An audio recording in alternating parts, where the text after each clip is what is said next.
Right, little podcast on one of these classic bits of physics. Absolutely crucial that we get our heads around this.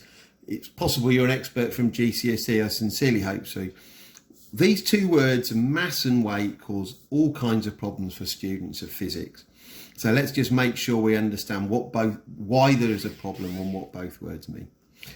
In physics, mass refers to the amount of stuff, the amount of substance, and weight refers to the force on that substance.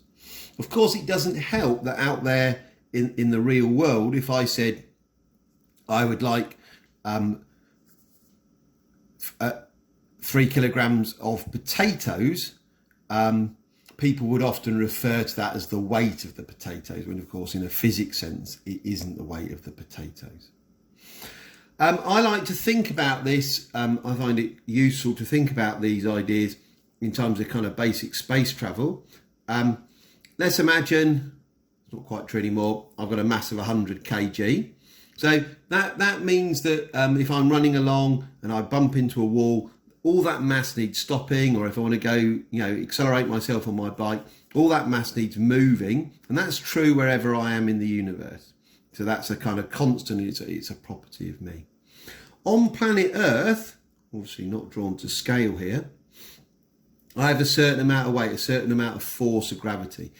So my weight, as a simple approximation, we would say that the force of gravity is 10 newtons per kilogram. So I've got a weight of roughly 1,000 newtons.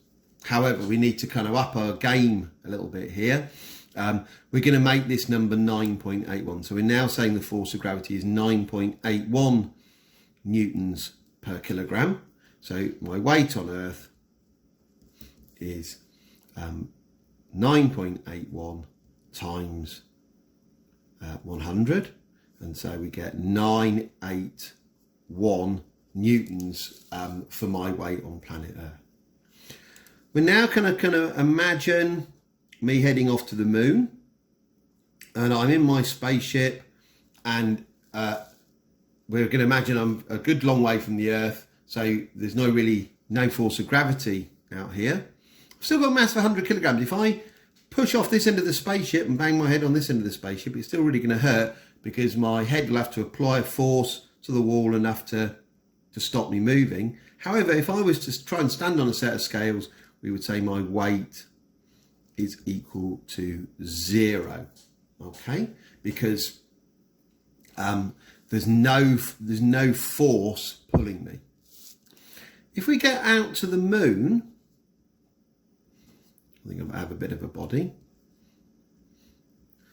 G on the moon, the field strength on the moon is more like 2.2 newtons per kg.